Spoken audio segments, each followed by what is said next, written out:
오늘 이런 일꾼을 세워주셔서 두 번째 시간을 갖겠습니다. 우린 2주 전 2019년 1차 임직자 선거를 가졌습니다. 이 자리에 약 700명의 성도들이 오밀조밀 앉아서 함께 기도했고 또 주 앞 일꾼을 세우는 시간을 가졌습니다. 몇몇 성도들이 그 시간 우리 공동체의 교회의 공동체성을 경험하는 시간이어서 좋았다라는 말을 해주었고요. 또 우리 청년들도 귀한 시간을 섬길 수 있어서 기뻤다라고 고백을 했습니다. 이제 우리는 이번 주일 2차 임직자 선거를 앞두고 있습니다. 저는 교회 직분과 관련해서 우리 교회 역사를 잠시 살펴보았습니다. 그리고 또 우리 교회의 뿌리가 되는 풍천읍교회 100년사를 한참 동안 보았습니다. 풍천읍교회 또 우리 교회 첫 직분자들은 어떠한 분인지를 보았고 또 그분들이 어떻게 교회를 섬겼는지를 읽었습니다. 아시다시피 우리 교회는 1958년 5월 7일 12명의 성도들로부터 시작이 되었죠. 58년. 혹시 58년생들 손들어 주시겠습니까? 58년생. 예, 이분들 박수로 격려해 주시겠습니다. 우리 교회 나이가 궁금하면 이분들 나이를 여쭤보면 됩니다. 그렇죠? 네. 12분의 성도님들의 이름: 황근철 목사님, 김지일 장로님, 홍병수 당시 집사님, 그 다음 정영근, 이동혜, 이봉수, 김계숙, 정순영, 최유감, 오윤호, 김영숙, 오윤분님 등 정확히 12분이 기도하고 또 이 김지일 장로님의 병원에서 첫 예배를 드렸죠. 흥미로운 건 이 개척 멤버 중에 벌써 장로님이 있다라고 하는 사실입니다. 교회도 설립되지 않았는데 장로님이 계셨는데요. 저는 몇 년 전 이 김지일 장로님에 대한 중요한 증언을 직접 들은 적이 있습니다. 그 당시 황금철 목사님에게 이제 아들밖에 없으니까 또 딸처럼 이뻐해준 이제 훗날 사모님이 되셨고 이제 그 교회에서 은퇴하시고 다시 이제 우리 교회에 나오시는 사모님이 계신데요.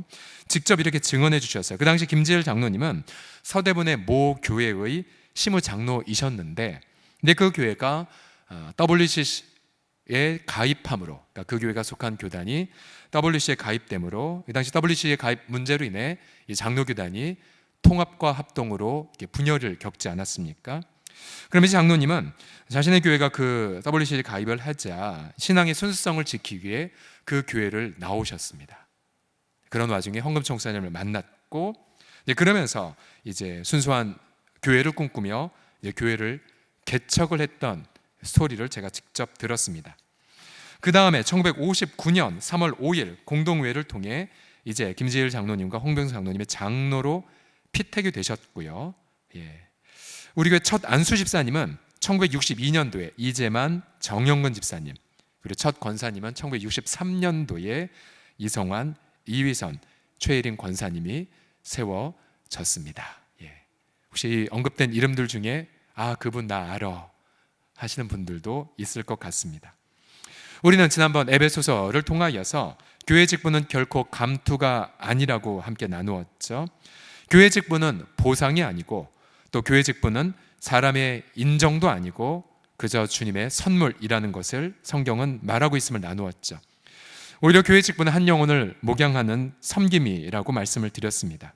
그러면서 우리 교회에 직분자들을 세우면서 전도와 사랑의 열매가 더욱더 맺어졌고요, 교회가 더욱더 성숙하고 성장했음을 우리 교회 역사를 통해서도 확인할 수가 있었습니다.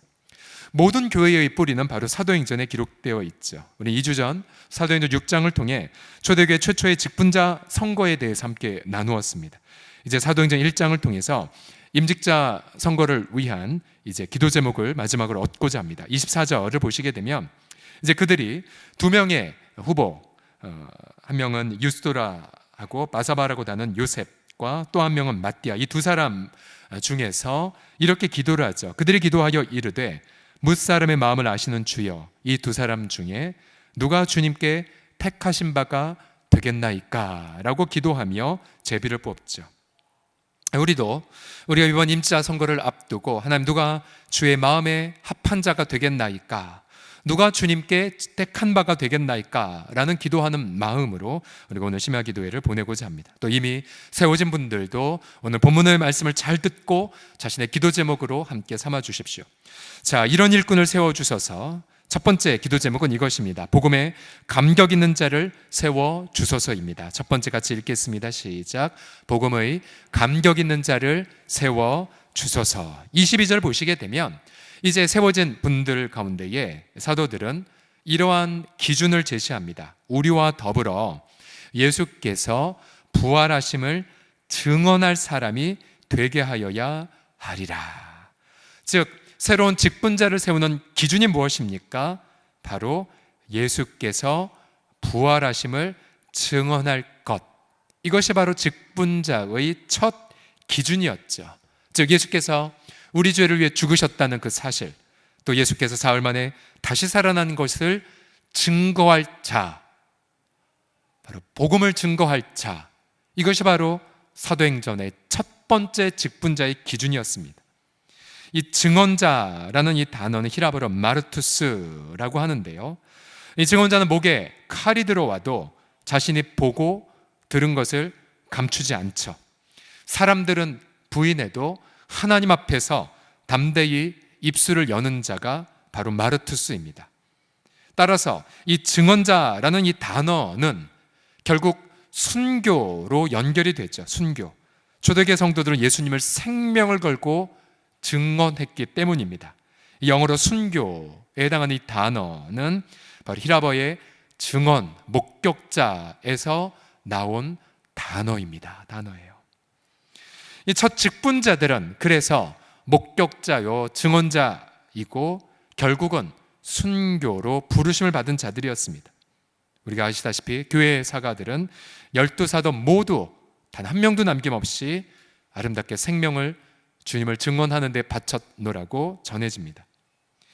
오늘 보면 사도행전 1장은 초대교회가 아직 생기기 전이라는 사실을 명심하십시오. 즉 조직된 교회가 세워지기 전이었습니다. 조직된 교회가 세워지기 전에 누가 먼저 세워졌냐면 바로 부활의 복음을 증언할 자들이 세워졌습니다. 우리는 종종 직분을 교회의 무슨 직원이나 또 교회의 봉사자로만 생각합니다. 그러나 직분자는 교회 일을 하기 이전에 바로 복음을 담대히 증거하는 자라는 것을 명심하셔야 됩니다. 즉 모든 직분자들은 복음의 일꾼으로 부름받았다는 사실이죠. 잘 들으십시오. 모든 복음의 일꾼은 충성된 교회의 일꾼이 될 수 있어요. 그러나 반대로 만일 직분자가 복음에 대한 감격을 잃어버렸다면, 즉 복음을 단 한 번도 증거한 적이 없다면 그는 절대로 교회의 일꾼이 될 수가 없습니다. 다시 말씀드립니다. 만일 어떤 교회의 일꾼이 십자가 사랑에 대한 가슴 떨리는 감격이 없다면 그는 결코 교회의 직분을 제대로 감당할 수가 없습니다. 부활의 증인은 날마다 십자가 앞에 나아가 구원받은 감격을 노래하죠.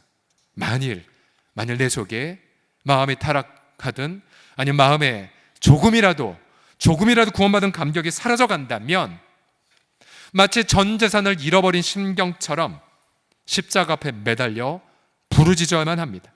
여러분 다 각자 아시잖아요. 심하게도 나오실 정도라면 여러분 각자 심령 가운데 타오르는 불이 있으면, 또 각자 마음에 흐르는 생명의 강의 그런 고백들이 있지 않습니까? 근데 조금이라도 그것이 약화된다면 여러분들 양심에서 느껴요. 그리고 괴로워하죠. 견딜 수 없어 하죠. 다른 사람은 몰라도 나는 압니다. 그럼 그 마음을 부여잡고 주 앞에 눈물 흘리셔야만 합니다. 만약 우리가 그 마음을 잃어버린 채 변질을 겪는다면 어느덧 이 부활의 목격자라는 직분은 감투로 변질돼 버리고 성도들의 인정을 받는 자리로 타락하게 돼버립니다. 어떻게 날마다 복음의 감격을 누리는 자로 살아갈 수가 있습니까? 그 김남준 목사님의 이름 없이 빛도 없이라는 책을 보게 되면 이렇게 권면합니다. 신자 안에 있는 구원의 감격은 섬김 자체가 가져다 주는 것이 아니다.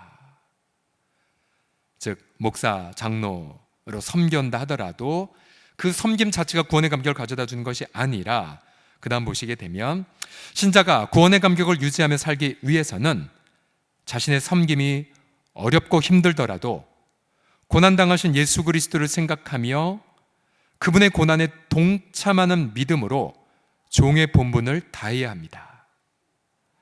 그러한 실천 속에 신자 안에 내재하는 죄는 죽어갈 것이고 구원의 감격은 회복되고 유지될 것이기 때문입니다 라고 말하고 있습니다. 결국 내재하는 죄들을 날마다 내려놓을 때에, 그래서 우리가 섬기는 그 마당 속에서 계속해서 정말로 내 속에 있는 죄성을 내려놓고 끊임없이 무시로 성령과 교통하고 내 죄악을 토설하고, 또한 성령의 인도함을 거부했던 것 있다면 또 하나님 앞에 자백하고, 성령의 충만을 잃어버렸다면 그것도 또 자백하고, 믿음으로 살아야 하는데 살지 않았던 죄악들, 또 사랑해야 되는데 사랑하지 않았던 부분들 날마다 내려놓게 되면 우리 속에 거룩의 영은 다시 불타오를 것이고, 우리는 구원받은 감격 속에 우리가 부름받은 직분을 기쁨으로 감당하게 하실 줄을 믿습니다. 첫 번째 기도 제목, 복음에 감격 있는 자를 세워주소서. 다 같이 다시 따라 하시겠습니다. 복음의 감격, 시작. 복음에 감격 있는 자를 세워주소서. 두 번째 기도 제목은 이것입니다. 공동체를 겸손히 섬기는 자를 세워주소서예요. 공동체를 겸손히 섬기는 자. 베드로는 21절에서 이렇게 또 기준 하나 제시하죠. 이러함으로 요한의 세례로부터 우리 가운데에 올려져 가신 날까지 주 예수께서 우리 가운데 출입하실 때에, 보세요. 그 다음, 항상 우리와 함께 다니던 사람들 중에 하나를 세우자라고 말합니다. 항상 우리와 함께 다니던 사람들. 아마 그 당시로 말한다면 아마 그들은 예수님의 오병이어 기적을 목격할 때 아마 남모르게 떡을 날랐던 자, 또 생선을 날랐던 분일 수 있겠죠. 또 예수께서 병자를 치유하고 귀신을 내쫓았을 때에 비록 성경에 기록은 안 되어 있었지만 그러나 그곳에서 함께 기뻐하고 함께 감격했던 분인 중에 하나겠죠. 혹은 산상수훈을 주님이 말씀하실 때에 눈물을 흘리며 그 군중 속에 있으면서 아무도 주목을 안 해줘도 늘 언제나 사도 옆에 있는 자 중에 하나였을 것입니다. 실제로 여기에 천거된 두 명의 후보자들, 요셉 그리고 마띠아, 그들은 성경에 복음서에 단 한 번도 등장되지 않은 분들이었었죠. 그러나 이들은 주목을 하든 주목하지 않든 상관없이 언제나 항상 함께 있던 분들이었습니다. 언제나 항상 함께 있던 분들. 성경 디모데전서 3장 6절에 따르면 직분자를 세울 때에 새로 입교한 자도 말지니 교만하여져서 마귀를 정죄하는 그 정죄에 빠질까 하미요 라고 경고하고 있습니다. 우리는 오랜 시간 동안 삶의 시련 속에서도 고난과 눈물을 경험한 분들, 그런 분을 세워달라고 우리는 기도해야 되죠.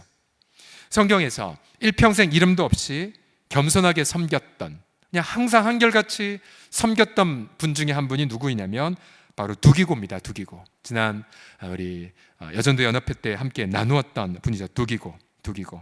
본래 두기고는 바울의 구제 헌금을 운반한 일을 도왔던 팀 멤버 중에 6번째 멤버였습니다. 6번째 멤버. 제일 처음에 등장한 성경을 보게 되면 사도행전 20장 4절인데요. 아시아, 즉 지금의 터키까지 함께 가는 베레아 사람 브로의 아들 소바더, 데살로니가 사람 아리스다고, 세군도, 더베 사람 가이오와 및 디모데와, 아시아, 즉 지금의 터키 사람 두기고와 드로미보라고 말하고 있습니다. 그러니까 7명의 이 팀 멤버 중에 6번째로 등재된 분, 별로 유명하지 않은 분이셨어요. 그런데 이분은요 별로 주목도 안 됐고 리더도 아니었었지만, 그러나 그 다음 언제 나오냐면 바울이 로마 감옥에 갇혔을 때에 또 나와요. 바울이 로마 감옥에서 1차 투옥되었을 때에 그는 성령에 감동되어 터키에는 에베소 교회, 또 골로새 교회에 편지를 보냈죠. 에베소서, 골로새서인데요. 이 두 편지를 누구의 손을 통해 보냈냐면 두기고입니다. 골로새 4장 7절을 보시면 두기고가 감옥 안에 있는 내 사정을 다 너희에게 알려줄 거야. 그는 사랑받는 현재 신실한 일꾼, 주 안에서 함께 종된 자다. 두기고는 이탈리아 로마에서 터키의 에베소와 골로새까지 몇 개월 걸렸겠죠. 몇 개월 편지를 전달했고 바울의 마음을 전달하며 성도들의 큰 위로를 안겨다 주었습니다. 또한 바울이 이제 추록하고 나서 이제 계속해서 두기고는 바울을 대신하여 저 멀리 에게의 크레테 섬까지 가서 디도를 대신하기도 했었고요. 마지막에 언제 나오냐면 바울이 유언서, 마지막 서신서라고 알려져 있는 디모데후 4장 12절을 보시면 이렇게 말합니다. 바울이 이제 2차로 투옥되어서 이제 순교하기 직전에 두기고는 에베소로 보내었다라고 그렇게 디모데에게 말합니다. 그러니까 바울이 한참 사역할 때부터 말년에 이르기까지 늘 언제나 함께 있었던 분, 그분이 바로 두기고였죠. 두기고. 아마 역사는 두기고를 잘 기억 못하지만 아마 주님은 두기고를 바울처럼 기뻐하셨을 것이고, 글쎄요, 우리가 처음까지 확인해 봐야겠지만 바울만큼 많은 상급을 받지 않았을까 싶습니다.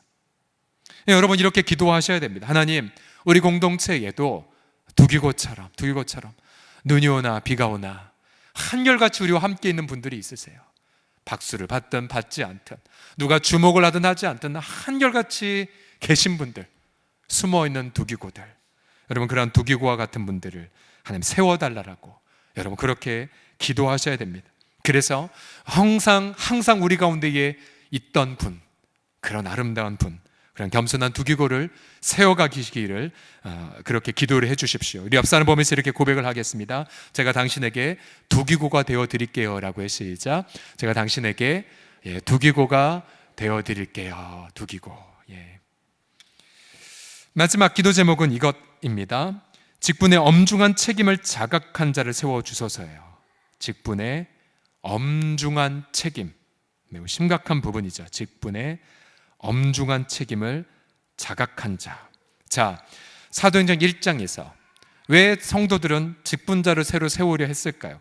그 이유는 가슴 아픈 사연 때문이었습니다. 아마 모두에게 커다란 트라우마가 되었겠죠. 바로 가룟 유다의 배반 때문이었습니다. 가룟 유다의 배반. 예수님의 철야 기도를 하며 12사도를 세울 때에 가룟 유다도 사도로 택함을 받았습니다. 가룟 유다도 주의 이름으로 복음을 전했을 것이고, 그도 병자도 치유했을 것이고 귀신도 내쫓았겠죠. 그러나 가룟 유다는 스승을 돈을 받고 팔아버렸습니다. 그리고 유다는 그리스도의 대적자가 되어버렸죠. 그는 양심의 가책을 느꼈지만 베드로처럼 통회자복하며 회개하지 않았습니다. 그는 마지막 비참한 최후를 선택을 해버렸죠. 베드로는 그의 인생을 시편을 통해서 이렇게 정리하죠. 20절에 보게 되면 베드로는 시편 69편 25절과 시편 109편 8절을 인용하면서 이렇게 언급합니다. 시편에 기록하였으되 그의 거처를 황폐하게 하시며 거기 거하는 자가 없게 하소서 하였고, 또 일렀으되 그의 직분을 타인이 취하게 하소서 하였도다 라고 정리합니다. 아마 엄청난 아픔과 눈물 속에 이 고백을 했겠죠.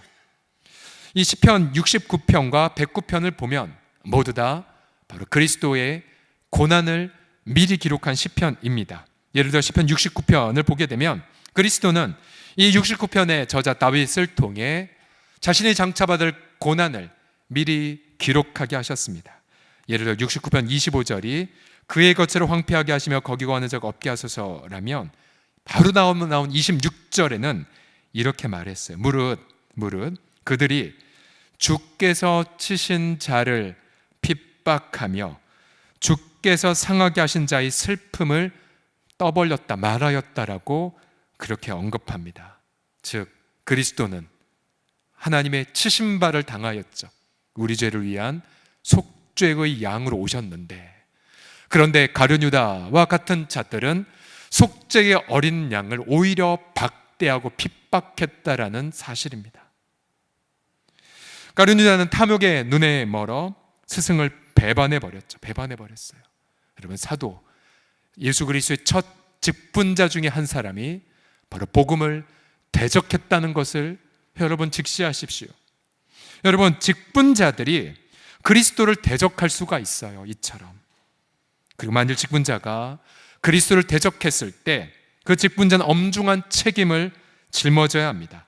야고보 사도는 3장 1절에서 내 형제들아 너희는 선생된 우리가 더 큰 심판을 받을 줄 알고 선생이 많이 되지 말라고 경고했습니다.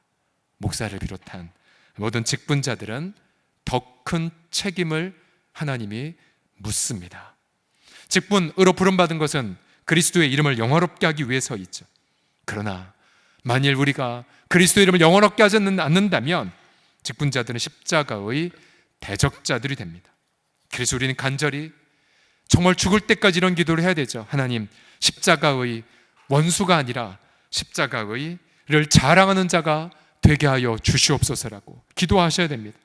그리스도를 괴롭게 하는 자가 아니라 오히려 그리스도의 고난을 함께 짊어진 자가 되게 해달라고 기도하셔야 됩니다. 혹시 우리 중에 이 부르심을 제대로 이루지 못했다고 한다면 그 자리에서 즉시 베드로처럼 회개하고 주 앞에 엎드리는 기도를 날마다 드리셔야 됩니다. 우리는 사도행전 1장 세 가지의 기도 제목을 얻죠. 복음의 감격, 공동체를 겸손히 섬기는 자, 마지막 직분에 엄중한 책임을 자각하는 자를 세워달라는 것. 사도행전 1장 초대교회 성도들은 그렇게 기도했고 그리고 제비를 뽑아 마띠아라는 사도를 택하죠. 그리고 이제 12사도는 사도행전 2장에서 성령을 받고 담대하게 그리스도의 부활의 복음을 증거하여 놀라운 초대교회의 역사를 일으키게 되었습니다. 저는 앞서 우리 교회 역사를 살펴보았다고 말씀드렸고요.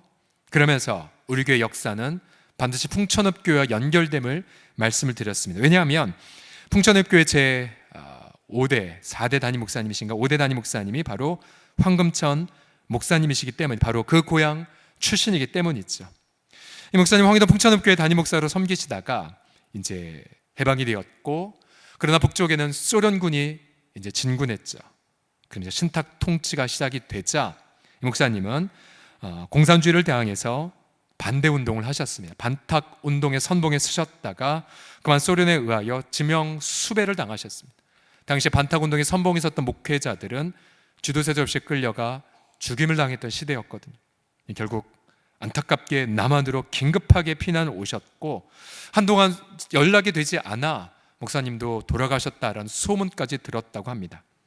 이제 6.25가 발발했고요. 이제 교인들은 피난을 가야 했습니다. 1951년 1월 북한이 풍천 시내에 침입하여 남아있는 사람들을 죽이기 시작했습니다. 그 당시 풍천읍교회 성도들은요, 허사포라는 시골 어촌에 피난을 갔습니다. 우리 지도를 보시게 되면 이 대동해 지도에 이제 옛날 지명이 있어서 저걸 따왔는데요. 오른쪽에 이제 풍천이 있고요. 허사포는 위에 있는 바닷가 마을입니다. 1월 달에 연약한 아녀자들과 어린애기들을 포함하여 성도들 그리고 마을 주민들이 허사포까지 갔어요. 더 이상 갈 곳 없잖아요. 바닷가이니까. 근데 그때에 당시 황근천 목사님 다음에 세워졌던 담임 목사님은 공산군에 끌려가서 감옥에 들어갔다가 공산군 후퇴할 때에 감옥에 불을 질러서 목사님은 순교를 당하셨습니다. 원춘도라는 담임 목사님은 순교를 하셨어요. 교인들 중에 아무도 목회자가 없었습니다. 이찬영이라고 하는 전도사님 한 분만 계셨는데요. 1월 14일 주일 해변가, 얼마나 추웠겠습니까? 근데 이 전도사님은 이 풍천읍교회 백년사를 보면 출애굽기 14장 13절 이렇게 선포했다고 합니다. 이 바닷가에 공산군이 쳐들어오는 그 마당 속에 벌벌 떠는 교인들 앞에서, 새우잠을 잤던 교인들 앞에서 이런 말씀을 선포하셨다고 합니다. 모세가 백성에게 이르되 너희는 두려워하지 말고 가만히 서서 여호와께서 오늘 너희를 위해 행하시는 구원을 보라 라고 선포했다고 합니다. 성도들은 크게 감화 감동을 받고 격려를 받았다고 합니다. 놀랍게도 그 다음날 월요일 기적이 일어났습니다. 미군 대형 수송선이 달려와 피난민 수송 작전을 전개했다고 합니다. 그래서 재미있는 사실은 이 허사포에 있던 이 성도들과 이 피난민들이 어디로 갔냐면 초도로 왔어요. 초도. 이 황해도의 초도입니다. 초도. 그때 이 초도는 한국의 해병대가 점령했던 상황이었대요. 그러니까 막 지금 383을 왔다 갔다 하면서 치열한 전투를 하고 있는 이때에 초도는 우리나라 영토였어요. 그 당시에 1951년도 1월 달부터 약 7월 달까지. 근데 제가 주목을 하는 것은 바로 초도에서의 우리 풍천읍교회 선배님들의 모습입니다. 이분은 초도에 도착을 했고요. 이 작은 섬에서 그 다음날 주일이 되었을 때에 풍천읍교회뿐만 아니라 많은 성도들을 규합해서 첫 주일 예배를 드렸습니다. 그때 주축이 됐던 분들이 누구냐면 바로 풍천읍교회 찬양대원들이었습니다. 약 20명이 주축이 되어서 주일날 예배 직전에 바로 연습을 해서 주일 예배를 섬겼다고 합니다. 그리고는 주일학교를 운영을 했어요. 이 피난민들 공동체가. 그리고 피난살이 3개월이 지나고 봄이 오자 성도들이 뭘 했냐면요, 이 찬양단을 중심으로 해서 이 초도, 이 작은 섬에 곳곳마다 마을마다 다니면서 찬양을 부르고 음악 순회 공연을 하며 위로하고 복음을 증거하는 역사를 감당했습니다. 그리고 와보니 많은 고아들이 있었기에 미군에게서 천막을 빌려와서 고아들을 무려 42명을 섬겼다라고 말합니다. 이제 전쟁은 더욱 격화되었고 이제 초도에서 다시 남쪽으로 피난을 가야 했습니다. 1951년 7월 14일 이들은 삼낭진호라는 배를 타고 남쪽으로 피난을 왔습니다. 남쪽으로 피난을 왔어요. 그리고 이들이 도착한 도시가 인천, 군산, 목포 등지에 당도했고 풍천읍교회 교인들은 그때부터 전역으로 남한인으로 흩어지게 되었습니다.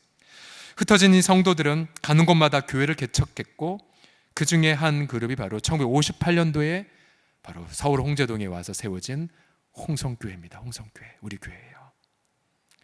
1972년 10월 9일 경복궁에서 제남 풍천읍교회 출신 교인 친목회가 열렸습니다. 72년도에. 그 당시에 우리 황근수 목사님은 히브리서 11장 13절 14절을 통하여서 실향민들을 향해 여러분 더 좋은 본향을 사모하자라고 설교를 하셨답니다. 지금 저 뒤에 있는 분이 바로 황금천 목사님의 뒷모습입니다. 그리고 그 자리에서 이 피난민들은 친목회 초대회장으로 우리 담임 목사님을 세웠고요. 그래서 그 당시 조사에 따르면 그 당시에 이 제남 풍천읍교회 출신의 회원들의 숫자가 전국에요, 목사 9명, 장로 23명, 전도사 7명, 권사, 사모님들 포함해서 16명, 안수집사 83명, 그리고 평신도 91명이 등록이 되어 있었다고 합니다. 이 자료는 이찬영 훗날 목사님이 되신 분이 이분 팀들과 함께 풍천읍교회 100년을 맞이하면서 사명감과 소명을 갖고 기록한 책에 아주 자세하게 기록이 되어 있고요. 저 책의 뒷부분에는 풍천읍교회 출신의 각 직분자들, 아무개 장로는 어떻게 순종했고 어떻게 헌신했고, 아무개 안수집사는 어떻게 정말로 복음의 순성을 지켰고, 아무개 권사는, 아무개 집사는, 그러면서 각 성도들의 자세한 그러한 순종의 또 다른 사도행전을 그 뒷부분에 자세히 기록하고 있습니다. 제가 왜 이야기를 말씀을 드렸습니까?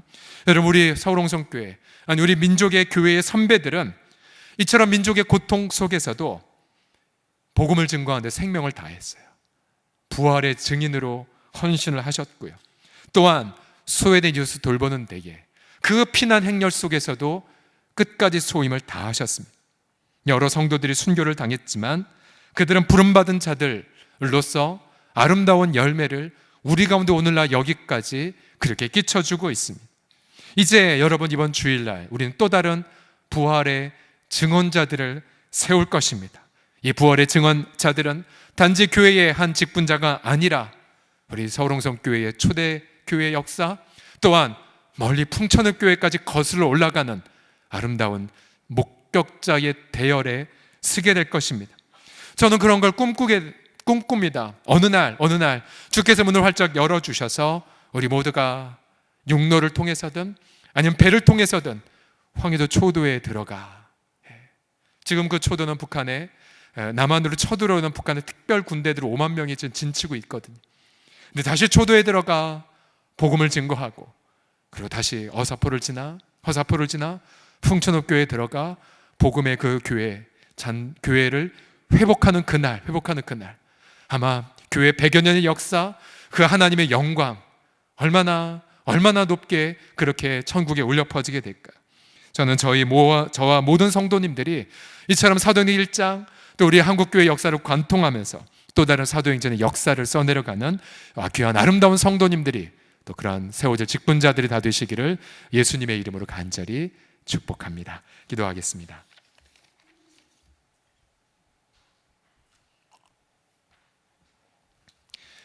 역사의 강물줄기가 이제 우리에게까지 흘러 우리도 이 시대 앞에 동일한 응답하기를 원하시는 하나님 아버지, 주여, 우리 죄를 위해 자기 모든 대가를 기쁨으로 바치신 예수 그리스도여, 우리가 주님 앞에 우리의 마음을 드리며 우리가 주님의 이름을 부르며 나아가나이다. 주여, 우리가 비록 믿음의 옛 선배들만큼 그렇게 탁월하진 못하지만, 그런 아버지 하나님, 비록 죄인이라 할지라도 은혜로 부르시사 아버지 하나님 마침내 하나님의 거룩의 부르심을 이루도록 주님이 일하여 주실 줄을 믿나이다. 아버지 하나님이 하나님의 은혜가 헛되지 아니하였기에 그 은혜의 헛되지 않음을 통하여서 우리 모두가 기쁨의 아름다운 열매를 맺는 주님의 부활의 증언자들이 다 되게 하여 주시옵소서. 우리 주 앞에 감사를 드리며 예수 그리스도의 이름으로 기도드립니다.